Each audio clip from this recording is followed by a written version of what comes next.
నెల్లూరు నగరపాలక సంస్థ పరిధిలోని హోటళ్లు, హాట్ ఫుడ్ సెంటర్లు, రెస్టారెంట్లలో ఆహార నాణ్యతా ప్రమాణాలను తప్పనిసరిగా పాటించాలని, ఆహార నాణ్యతా ప్రమాణాలపై జిల్లా ఫుడ్ సేఫ్టీ విభాగం, నగరపాలక హెల్త్ విభాగం కలిసి నగరంలోని హోటళ్లు, రెస్టారెంట్ల నిర్వాహకులకు అవగాహన సదస్సును కార్పొరేషన్ కమాండ్ కంట్రోల్ సెంటర్ విభాగంలో బుధవారం కమిషనర్ సూరితేజ నిర్వహించారు.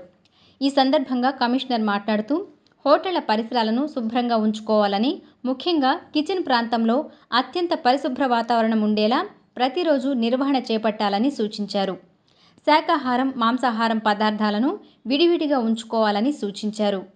హోటల్ ప్రాంగణంలో ఆహార పదార్థాలను కస్టమర్లకు అందజేసే సమయంలో వ్యక్తిగత పరిశుభ్రత పాటించాలని కమిషనర్ సూచించారు.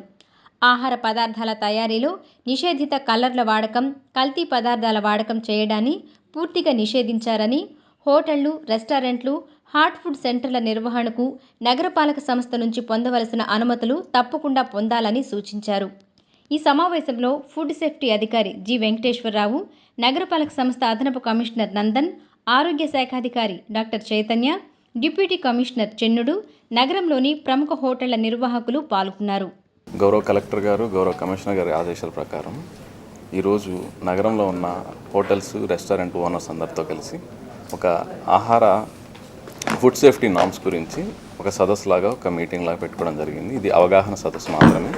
దీనిలో ఎలా ఫుడ్ అనేది, ఆహారం అనేది ఎలా తయారు చేయాలి, తయారు చేసే విధానం కానీ, సర్వ్ చేసే విధానం కానీ, డిస్పోజింగ్ ఆఫ్ ఫుడ్ వేస్ట్ కానీ విధానం గురించి ఒక గైడ్ లైన్స్ లాగా, ఒక ఇన్స్ట్రక్షన్స్ లాగా అందరికీ, హోటల్ ఓనర్స్కి, రెస్టారెంట్ ఓనర్స్కి, ఇక్కడ హాజరైనటువంటి అందరికీ తెలియజేయడం జరిగింది. అలాగే ట్రేడ్ లైసెన్సెస్ గురించి, ఫుడ్ సేఫ్టీ నామ్స్ గురించి, ఫుడ్ లైసెన్స్ గురించి, తర్వాత ఎన్ఓసి, శానిటేషన్, ఏవైతే డాక్యుమెంట్స్, రిక్వైర్డ్ డాక్యుమెంట్స్ ఏవైతే ఉంటాయో ఒక ఫుడ్ బిజినెస్ రన్ చేయడానికి, ఆ డాక్యుమెంట్స్ అన్ని కంపల్సరీగా ఉండేటట్టు చూసుకోమని ఇన్స్ట్రక్షన్స్ ఇవ్వడం జరిగింది.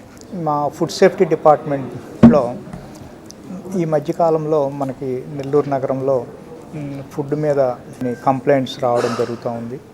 ఈ కంప్లైంట్స్ని అటు హోటలర్స్ అది వాళ్ళు ఇంటెన్షన్గా చేస్తారని వాళ్ళు అంటారు, కానీ మేము ప్రతి దాన్ని కంప్లైంట్ని సీరియస్గా తీసుకొని ఇన్స్పెక్ట్ చేసి ఎక్కడ లోపాలు ఉన్నాయి, ఏమిటి అనేటువంటిది ఒక అనాలిసిస్ చేయడం జరిగింది. నగరంలో ఉన్నటువంటి 60 మంది హోటల్స్ యజమానులు హాజరవడం జరిగింది. వీళ్ళందరికీ కూడా మా ఫుడ్ సేఫ్టీ నామ్స్ ఎలా ఉండాలి, ఫుడ్ సేఫ్టీ, అదేవిధంగా వాళ్ళ బిజినెస్ని ఏ విధంగా ఫుడ్ సేఫ్టీ నామ్స్ ప్రకారం చేసుకోవాలి, అలా చేసుకోకపోతే జరిగేటువంటి పరిణామాలు ఏంటి, దాని మీద food safety rules and regulations ఏం జరుగుతున్నాయి, అవన్నీ కూడా పూర్తిగా ఒక పీపీటీ రూపంలో వాళ్ళకి ఎక్స్ప్లెయిన్ చేయడం జరిగింది. ఎవరైనా ఈ రూల్స్, రెగ్యులేషన్స్ ఫాలో అవ్వని పక్షంలో తదుపరి ఇన్స్పెక్షన్స్లో వాళ్ళ మీద కఠినమైనటువంటి చర్యలు తీసుకోవడం జరుగుతుందని ఈ సందర్భంగా తెలియజేస్తుంది. ఈరోజు మున్సిపల్ కమిషనర్ ఆదేశాల ప్రకారం ఫుడ్ ఇన్స్పెక్టరు వెంకటేశ్వరరావు గారు, హెల్త్ ఆఫీసరు చైతన్య రెడ్డి గారితో ఈరోజు మీటింగ్ ఏర్పాటు చేశారు. నెల్లూరు హోటల్స్ అసోసియేషన్ అందరూ కలిసి రావడం జరిగింది. ప్రముఖంగా హోటల్స్ గురించి ఎలా మెయింటైన్ చేయాలి, ఏమేమి మార్పులు చేయాలి, సరే ఇవన్నీ కూడా ఫుడ్ ఇన్స్పెక్టర్ గారు, హెల్త్ ఆఫీసర్ గారు, కమిషనర్ గారు తెలియజేశారు. హోటల్ అసోసియేషన్ ఎప్పుడు కూడా నెల్లూరు జిల్లాలో ఎక్కడైనా కూడా ఒక ఫేమస్ భోజనం అంటే నెల్లూరుకు ఒక ప్రత్యేకత ఉంది. ప్రతి ఒక్క యజమాని కూడా హోటళ్ళ దగ్గర ఉండి ఏ పూట కాపూట చికెన్ తెచ్చి కస్టమర్కి వడ్డించే అలవాటు మొదటించింది.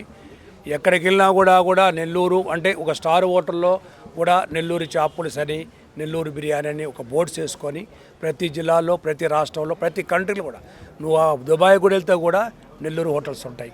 అలాంటి హోటల్ ఫేమస్లో ఈ మధ్యకాలంలో ఒక ఫేక్ మెసేజ్లు తీసి హోటల్ ఇండస్ట్రీని దెబ్బకొట్టడానికి చాలామంది ప్రయత్నించారు. దయచేసి ప్రజలు నమ్మవద్దు. కస్టమర్ లేకపోతే మేము లేము. కస్టమరే మా దేవుడు. ఇది మీ స్థితిలో ఉన్నామంటే దానికి కస్టమరు. వారికి మంచి భోజనం పెట్టాలని మొదటి నుంచి కూడా మేము దాన్ని ప్రయత్నిస్తున్నాం. ఇప్పటికీ మంచి భోజనం పెడుతున్నాం.